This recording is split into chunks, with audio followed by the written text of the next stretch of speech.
Yamadutas kind of, okay, buddy, we're going to take you to Yamaraj. And they were just getting ready to haul him away. And the Vishnu Dutas show up and they go, oh, no, leave him alone, he's ours. And the Yamadutas are going, what? This guy was a thief his whole life. He did so many terrible, sinful activities. He even stole the jewel from the temple. No, we're taking him away. And the Vishnu Dutas said, no. Lord Vishnu told us that when he entered the temple to appreciate the wonderful form of the Lord, he washed the floor of the temple with the mud from his feet, from a holy place. Huh? So the Lord accepted this one act of unintentional devotional service as sufficient cause for liberation.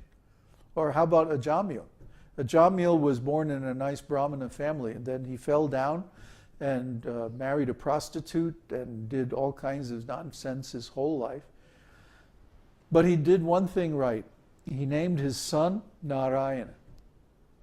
And so at the end of his life, he was dying, and the Yamadutas were coming, and they were going to drag him away.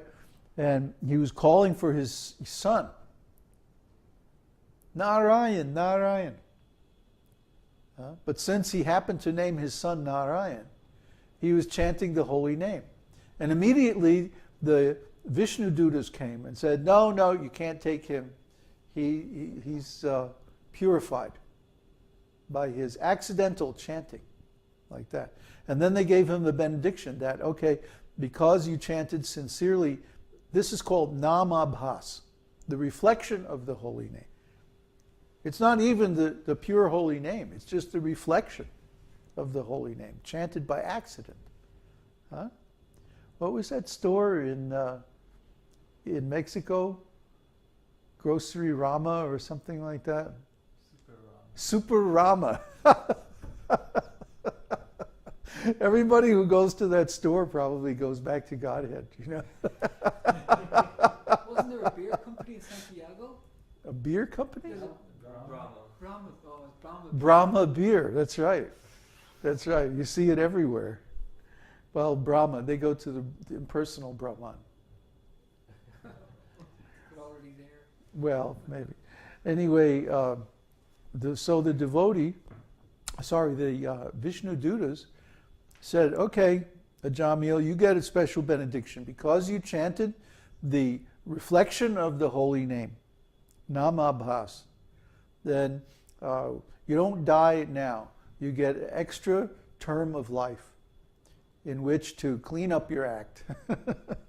So he recovered from his illness, and then as soon as he got his health, he immediately left home. He went to Rishikesh, I think it's described, a holy place. And there by the side of the Ganges, he chanted the holy name for the rest of his life. And then finally, a Vaikuntha airplane came and picked him up and took him to the spiritual world. So this is even a devotee like that. They get to go to Vaikuntha. But only the pure devotees get to go to Goloka Vrindavan. Only the pure devotees get to be engaged in the intimate loving service of the Lord.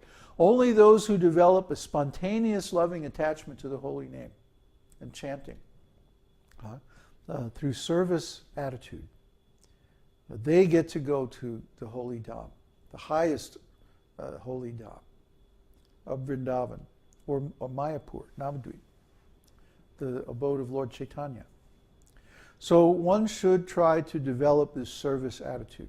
Service attitude means I give. I am an eternal spirit soul. My existence is guaranteed forever.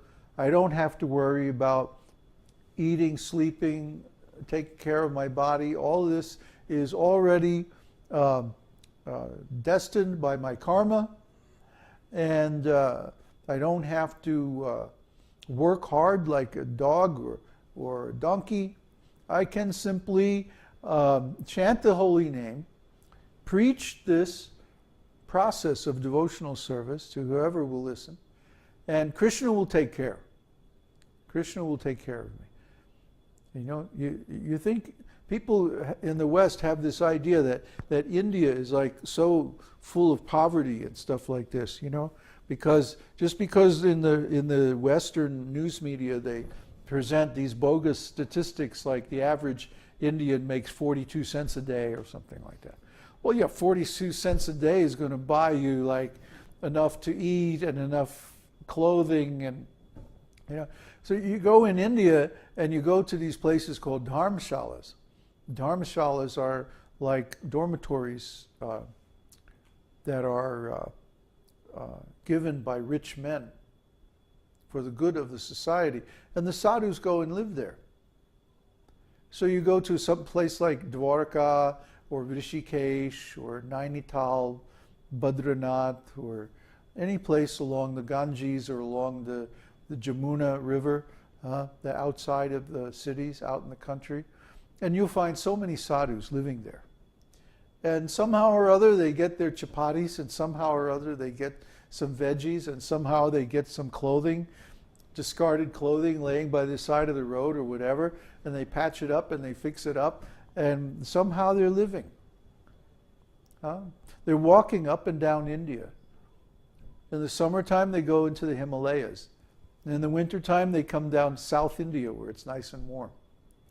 They're not inconvenienced at all. They're just like living very easily. And what are they doing? Chanting the holy name, performing devotional service. And yeah, there's more than a few who are kind of nonsense, you know. But there are many sincere devotees among them. So it's possible to live this way. I have to admit it's more difficult in the West, but it's still possible. I did it.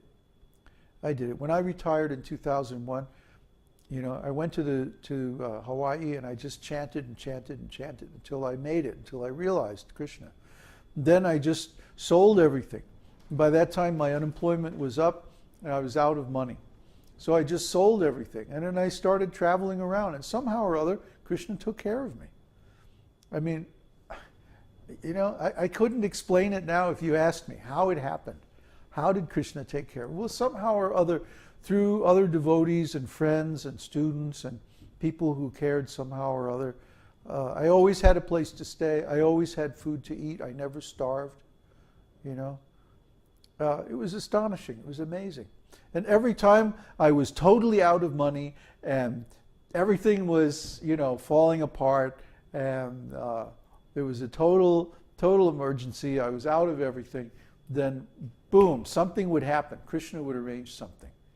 And it happens so many times, again and again. And we also see now that we're preaching, the more that we preach, the more Krishna takes care of it.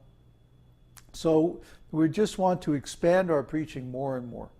That's our goal in life. Because we know the secret that as soon as Krishna sees, oh, they're preaching sincerely, they're trying to convince people according to the real purport of Srimad Bhagavatam, then he takes care. Not that we're rich or, you know, I mean, you should see our old truck, it's so funky. But we have a nice house, we have plenty to eat. We're living in a beautiful place. We saw some beautiful places today, huh? It's a beautiful country up in the Andes Mountains. And, you know, people leave us alone. Nobody bothers us. I mean, really, we have quite an ideal existence. And we have lots of friends all over the world. So even if we do get run out of here, there's so many places we could go. So we're not worried. Krishna is taking care. And we have our association, and we're very satisfied in that association. That's the life of a devotee.